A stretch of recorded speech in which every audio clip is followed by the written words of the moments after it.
क्या आप लोगों को भी second dose of Covishield vaccine जो है वो लगवाने में प्रॉब्लम आ रही है? प्राइमरीली इसके जो रीज़न दिए जा रहे हैं वो ये दो है जो बहुत ज़्यादा सर्कुलेट हो रहे हैं। पहला प्राइमरी रीज़न ये दे रहे हैं कि गवर्नमेंट के पास वैक्सीन का स्टॉक नहीं है, और दूसरा कि अगर इसका पीरियड अपन ने बढ़ा दिया, जैसे पहले आपको बोला था कि 4 से 6 हफ्ते के अंदर सेकेंड डोज लगवाना है कोविशील्ड वैक्सीन का, बट अब वही गवर्नमेंट कह रही है कि आपको 84 डेज़ बाद यानी कि 3 महीने बाद अब सेकेंड डोज लगवाना है कोविशील्ड वैक्सीन का। इन दोनों रीजंस में से कौन सा रीज़न सही है? देखिए, इसमें तो कोई डाउट ही नहीं है कि वैक्सीन की बहुत ज़्यादा शॉर्टेज चल रही है। अगर वैक्सीन की शॉर्टेज नहीं होती तो आधार पूनावाला को इंडिया से बाहर जाना ही नहीं पड़ता। तो प्रेजेंटली लोग बहुत ज़्यादा डाउट में हैं कि जिन्हें 1 महीना पहले या 45 डेज़ पहले फर्स्ट डोज लग गया था कोविशील्ड का, अब वो सेकेंड डोज के लिए बहुत ज़्यादा भटक रहे हैं।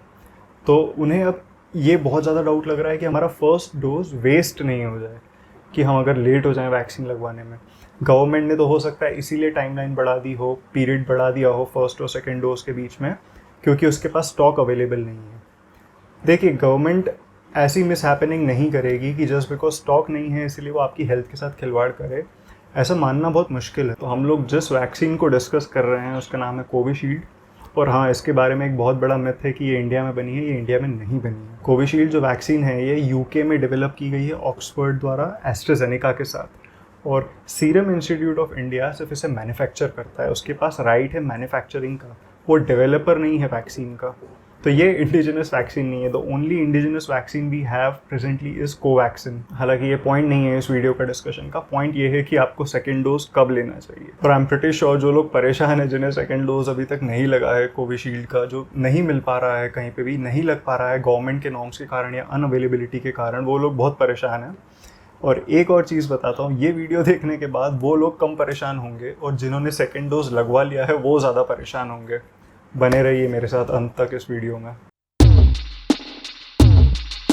तो जैसा कि मैंने थोड़ा सा एक्सप्लेन किया था कि कोविशील्ड हमारा प्रोडक्ट नहीं है, इंडिया का प्रोडक्ट नहीं है, वो ऑक्सफोर्ड ने बनाया है यूके में। तो एक हिस्ट्री से बताता हूँ कि क्या साइंस है बेसिकली इस डिसीजन के पीछे गवर्नमेंट का, कि उन्होंने 3 महीने का गैप क्रिएट कर दिया है फर्स्ट डोज और सेकेंड डोज में। थोड़ी सी हिस्ट्री जानना जरूरी है। तो लेट 2020 में जब ये वैक्सीन बन के तैयार हो गई थी ऑक्सफोर्ड के द्वारा और यूके में इसका इमरजेंसी अप्रूवल मिल गया था, तो वहाँ के डेटा एनालिस्ट ने ये प्रिडिक्शन कर लिया था कि हम लोग इतनी सारी वैक्सीन्स नहीं बना सकते कि पूरे यूके को या जो डिस्ट्रीब्यूट करना है फॉरेन में वो सबको दे पाएँ। तो वहाँ की एक जॉइंट कमेटी थी, joint committee for immunisation and vaccination. उन्होंने एक डिसीजन लिया कि क्यों ना हम फर्स्ट डोज जो है वो सबको दे दें initially. And trust me guys, इसके पीछे बस यही रीज़न था कि उनके पास प्रोडक्शन नहीं था। तो ये जब प्रोसेस की तो उसके साथ ही वो लोग स्टडीज़ भी करते जाते हैं, क्लिनिकल ट्रायल्स भी कंडक्ट करते गए इस वैक्सीन के, कि क्या असर होता है अगर हम शेड्यूल्ड टाइम यानी कि 1 महीने के डिफरेंस पे सेकेंड डोज दें और या फिर एक्सटेंडेड पीरियड में सेकेंड डोज देते हैं।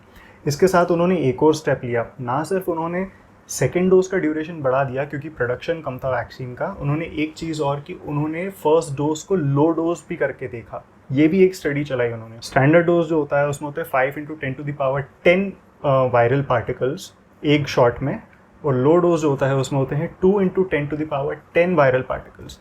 तो उन्होंने फर्स्ट डोज लो डोज दे के भी देखा और फर्स्ट डोज स्टैंडर्ड डोज दे के भी देखा, और वो अलॉन्ग साइड स्टडी करते गए।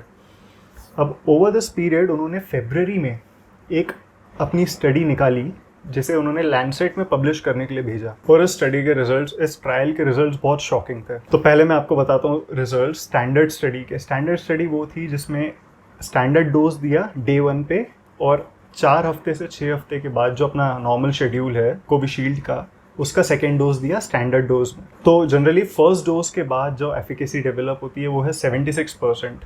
22 डेज़ के बाद फर्स्ट डोज एडमिनिस्ट्रेशन के 76% एफिकेसी डेवलप होती है।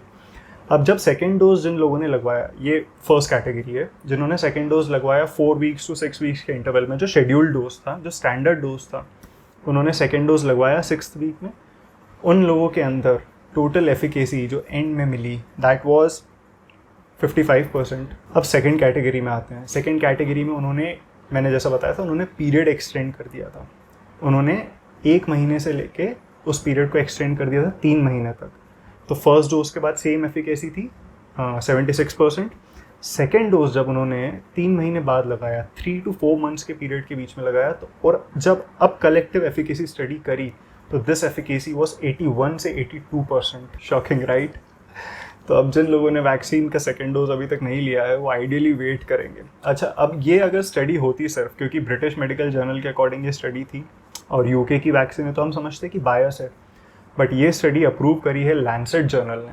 लैंसेट एक बहुत ही वर्शिप जर्नल है, हम लोग सारे डॉक्टर फ्रेटर्निटी लैंसेट को कंसिडर करते हैं द बेस्ट। हाँ, और भी जर्नल्स है but Lancet is one of the best journals. तो लैंसेट में स्टडी पब्लिश हो चुकी है।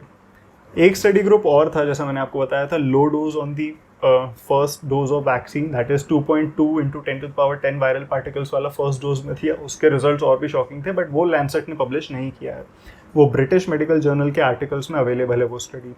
तो उसके मैं बता देता हूँ, वो भी बहुत शॉकिंग रिजल्ट्स हैं। फर्स्ट डोज था लो डोज और 4 वीक्स के बाद था standard dose, that is 5 into 10⁻10 viral particles.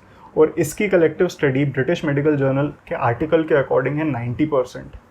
Although ये लैंसेट में पब्लिश नहीं है और ना ही ये हमारे यहाँ सिनेरियो है, तो अपन इसको डिस्कस नहीं करते हैं। अब मैं समझता हूँ आप लोगों को आंसर मिल चुका होगा कि गवर्नमेंट ने एक्सटेंड क्यों किया है। एक इंपॉर्टेंट चीज़ ये है कि ये डेटा हमारे पास आया कब, और अब वो लोग टेंशन में हैं जिनकी एफिकेसी 55% है, क्योंकि उन लोगों को पहले तो लग गई है ना 4 वीक्स से 6 वीक्स के इंटरवल में। तो ये जो स्टडी थी ये लेट 2020s में कंडक्ट हो चुकी थी और फरवरी में ब्रिटिश मेडिकल जर्नल में इसका आर्टिकल आया एंड मार्च फर्स्ट वीक में इसे लैंसेट ने अप्रूव कर दिया है। तो मार्च, अप्रैल एंड मई आधा हो चुका है। तो 2.5 मंथ्स के बाद ये स्टडी लैंसेट में पब्लिश होने के 2.5 मंथ्स के बाद गवर्नमेंट ने हमारी एक्शन लिया है कि फर्स्ट डोज और सेकेंड डोज कोविशील्ड का टाइम पीरियड एक्सटेंड करके मोर देन 84 डेज कर देते हैं, दैट इज रफली 3 मंथ्स कर देते हैं। और इन सब स्टडीज़ के लिंक जो है, ऑफिशियल लिंक्स लैंसेट जर्नल और ब्रिटिश मेडिकल जर्नल के, मैं नीचे पिन डाउन कर दूंगा फर्स्ट कमेंट में, आप लोग खुद भी पढ़ सकते हैं। तो आई होप इस वीडियो से आपको हेल्प मिली होगी। इस वीडियो को शेयर करें उन सब लोगों के साथ जिन लोगों ने फर्स्ट डोज वैक्सीन का ले लिया और वो परेशान हो रहे हैं, और उनके साथ भी जिन्होंने दोनों डोज ले लिए हैं, और जो ऐसे लोग हैं जिन्होंने दोनों डोज लगवा लिए थे टाइम पे, जो इस आर्टिकल के अकॉर्डिंग 55% एफिकेसी है, उनको भी घबराने की ज़रूरत नहीं है। उनका क्या सोल्यूशन है मैं नेक्स्ट वीडियो में बताऊंगा। तो तब तक सब्सक्राइब करें मेरे चैनल को एंड थैंक्स फॉर वॉचिंग।